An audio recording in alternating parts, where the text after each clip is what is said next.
teman-teman, apakah teman-teman sekalian pernah mendengar ini atau melihat ini? Atau jangan-jangan teman-teman pernah mengalami hal tersebut atau pernah menjadi korban seperti itu? Nah, benar sekali teman-teman sekalian. Yang teman-teman lihat barusan adalah tindakan pembulian. Nah, apa sih itu pembulian? Nah, bullying atau perundungan adalah perilaku negatif yang mengakibatkan seseorang dalam keadaan tidak nyaman atau terluka secara emosional, dan biasanya terjadi secara berulang-ulang. Perilaku ini ditandai dengan adanya ketidakseimbangan kekuasaan antara pelaku dan korban. Nah, bullying dapat terjadi dalam berbagai bentuk teman-teman, termasuk ejekan, penghinaan, kekerasan fisik atau verbal, serta penyebaran rumor yang tidak benar. Nah, teman-teman juga harus tahu bahwa bullying dapat terjadi di berbagai lingkungan seperti sekolah, tempat kerja, atau bahkan di dunia maya. Menurut data dari KPAI atau Komisi Perlindungan Anak Indonesia telah mencatat bahwa dari tahun 2011 hingga tahun 2019 terdapat lebih dari 2.473 laporan kasus bullying, baik di lingkungan pendidikan maupun media sosial. Dan mirisnya lagi, sebuah artikel menyebutkan bahwa 40% anak di Indonesia bunuh diri akibat tidak kuat menghadapi bullying, di mana bullying ini adalah sebuah masalah serius yang dapat memiliki dampak yang sangat merugikan, terutama ketika korban merasa terjebak dan putus asa.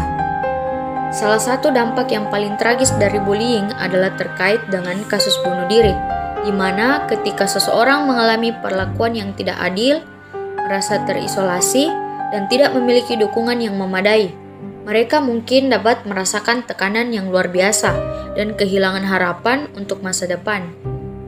Di mana dalam beberapa kasus juga hal ini dapat mengarah pada pikiran yang sangat gelap dan putus asa, yang pada akhirnya dapat menyebabkan tindakan bunuh diri. Bullying memiliki berbagai macam bentuk yang sering terjadi di sekitar kita. Yang terbaru ada cyberbullying, di mana seseorang akan disudutkan dan diejek oleh pengguna dalam media sosial. Mari kita mengenal beberapa macam bullying yang umum terjadi. Yang pertama, ada bullying fisik. Bullying fisik berupa kekerasan fisik atau tindakan yang menyebabkan rasa sakit atau cedera pada korban. Contohnya termasuk pukulan, tendangan, dorongan, atau merampas barang korban. Yang kedua, ada bullying verbal.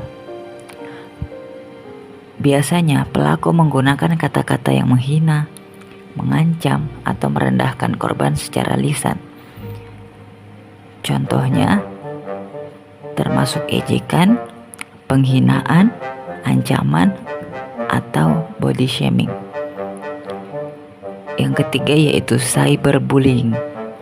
Bullying yang paling terbaru yaitu cyberbullying, di mana pengucilan dan penolakan sosial terhadap korban. Contohnya termasuk mengejek, mengisolasi, menyebarkan rumor, foto atau video negatif, bahkan menolak korban dari kelompok tertentu di media sosial. Bagaimana? Apakah kalian sudah paham? Bagaimana cara mencegah bullying?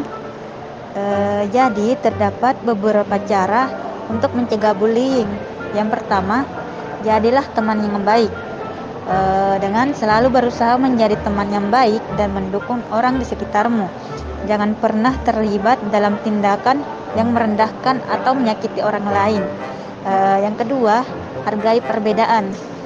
Setiap orang unik dan berbeda, dan itulah yang membuat dunia ini indah. Mari kita menghargai perbedaan dan belajar untuk menerima orang lain apa adanya. Yang ketiga adalah jaga sikap positif. cobalah untuk selalu menjaga sikap positif dan menunjukkan kebaikan kepada orang lain. Dengan memancarkan energi positif, kita dapat menciptakan lingkungan yang menyenangkan dan mengurangi kemungkinan terjadinya bullying. Yang keempat adalah bantu mereka yang membutuhkan. Jika kamu melihat seseorang yang menjadi korban bullying, jangan berdiam diri. Bantu mereka dengan memberikan dukungan dan melaporkan kejadian tersebut kepada orang dewasa yang bisa membantu. Yang kelima, gunakan kekuatanmu untuk kebaikan. Setiap orang memiliki kekuatan dan bakat masing-masing. Gunakan kekuatanmu untuk melakukan hal-hal yang baik dan membantu orang lain bersama-sama. Kita bisa menciptakan perubahan positif. Yang keenam, jaga komunikasi yang baik. Penting untuk berkomunikasi dengan baik dan menghormati orang lain. Hindari menggunakan kata-kata yang menyakiti atau merendahkan. Jika ada salah, cobalah untuk membicarakannya dengan cara baik dan damai. Yang ketujuh, edukasi diri sendiri. Dengan selalu belajar dan meningkatkan pengetahuanmu tentang bullying. Dengan memahami lebih banyak tentang masalah ini, kamu akan lebih siap untuk menghadapinya dan membantu mereka yang membutuhkan. Mencegah bullying adalah tanggung jawab kita semua. Mari kita bekerja sama untuk menciptakan lingkungan yang aman, ramah, dan bebas dari bullying. Bagaimana tindakan yang harus dilakukan ketika terjadi bullying? Yang pertama, menenangkan dan jaga keamanan korban bullying. Yang kedua, jangan membalas atau memprovokasi pelaku bullying. Yang ketiga, cari dukungan dari orang dewasa yang dipercaya, seperti guru atau orang tua. Yang keempat, simpan bukti kejadian bullying. Yang kelima, laporkan kejadian kepada pihak berwenang. Yang keenam, pastikan korban bullying mendapatkan dukungan emosional dari teman dan keluarga. Yang ketujuh, jaga kesehatan mental dan emosional korban bullying.